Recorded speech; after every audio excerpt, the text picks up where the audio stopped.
waheshimu rais, wawache matusi. Lakini wakizidi kutusi rais, watu kama sisi ambao tuna support rais na roho yetu yote, na tunajua penye hii nchi imetoka na iko kwa mkono ya rais na ameshikilia, tutapambana nao. Mr. President, yes. Umesikia what Mr. Daktari has said, yes. Na in fact ameongea vitu mingi, and my first question is, bunge ya mwananchi ilikuwa active hivyo vile amesema? Ilikuwa active? Mlikuwa mnaoppose serikali ya handshake? Mlikuwa mnaioppose? Ndo maana nimekuambia ni mtu anasikiza vitu kwa wengine. He is not on the ground to witness these things. Bunge la mwananchi ni kitu ilianza 1992.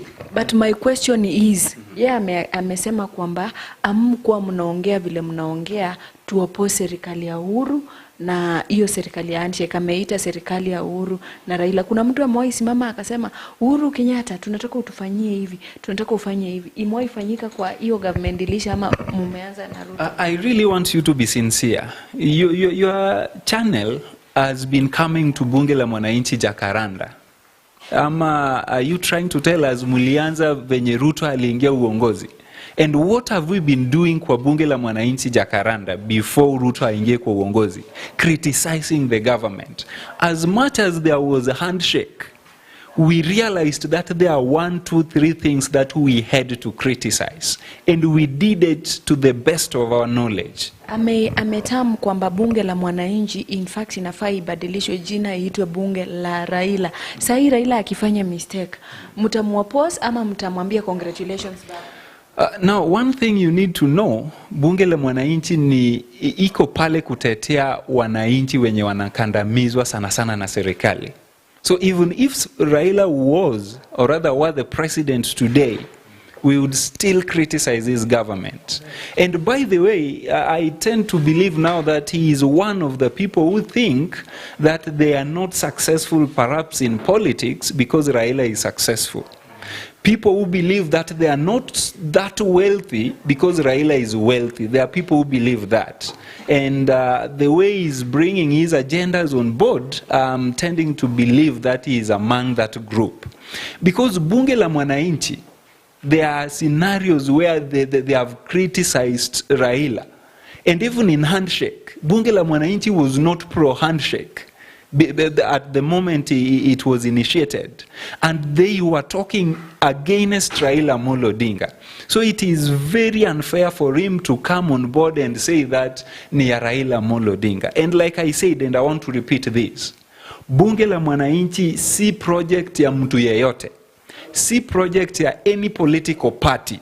It is a movement yenye inaangalia the environment venye iko, and we respond to that environment so that wananchi wa chini wanaeza pata what they deserve. And one thing yenye I would want to remind my brother, anasema hii serikali it's hardly 60 days. It's true, but remind him that within these 60 days they have managed to change the price of fuel. Why can't they manage to do something good within these 60 days? Just trying to do their best in doing what is actually pinning down mwananchi. The same way ukiona these 60 days, GMO imefika Kenya. When was it negotiated? There are things yenye before a government adopt. Public participation inafaa ifanyike. Public participation je ilifanyika kwa hii GMO?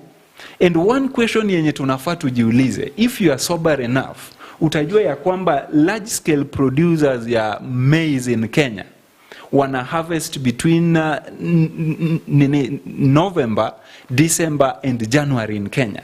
And that is within the food baskets of Kenya. And we are within those months. Where are they going to take their maize? The moment GMO has come to water down their effort as farmers.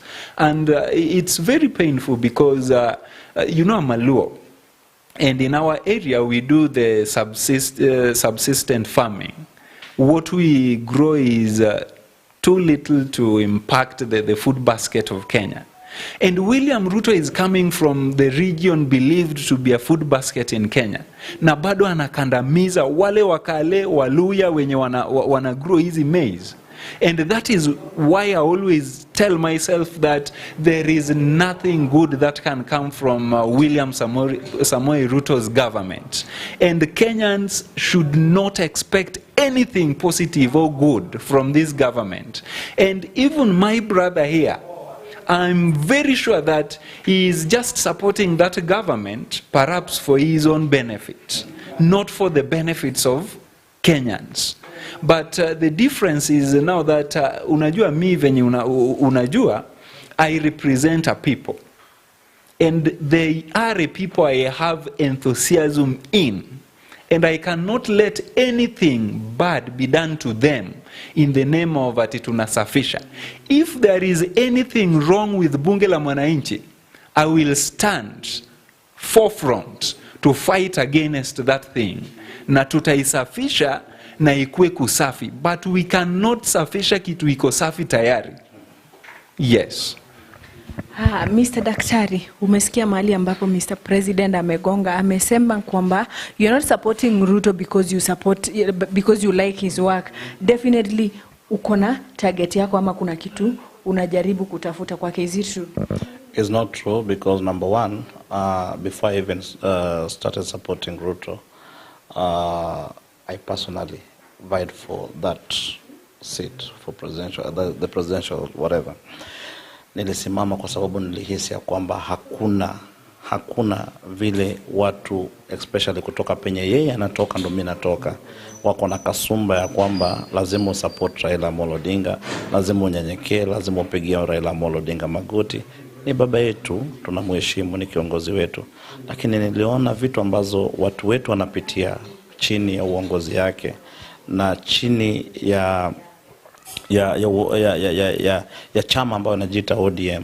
Nikaamua nikasema kwamba sitafuata chama cha ODM, sitafuata Raila Amolo Odinga, lazima niende direction tofauti ambao inaweza saidia watu wa kwetu na Kenya as a whole. Na vile nilienda nikachukua hiyo direction, wakati nilianza kuform niliform movement yangu kidogo na nikaamua kusimama kama independent candidate. Nikakuja na manifesto yangu, baadaye wakinaro UDA wakalaunch yao, ilikuwa inaambatana. Nikasema mbona nirudi kwa ODM, labda nifanye kazi na serikali ya William Samoei Ruto. Mimi ninasema vile ilivyo, hata mtu akikosea kwa serikali ya William Samoei Ruto nitaisema vile iko. Rais siwezi mkosoa kwa sababu mimi naheshimu uongozi yoyote. Mtu yote anapokuwa uongozini na ni rais wa nchi, nitanyenyekea and I will submit under his leadership. Akitoka ndo tutasema vile inafaa kusemekana, lakini hatutasema mabaya yake kama bado yuko pale. Kwa sababu gani? Tutakuanga tunajaribu kujaribu kusabotage serikali ambayo inatufanyia kazi. So kwa sasa hivi mimi na support William Samoei Ruto. Politics vile wamesema ni interest, na ni kawaida pia iko na interest. Hata yeye mwenyewe vile yuko pale ako na interest zake kwa bunge la wananchi, na watu wasiji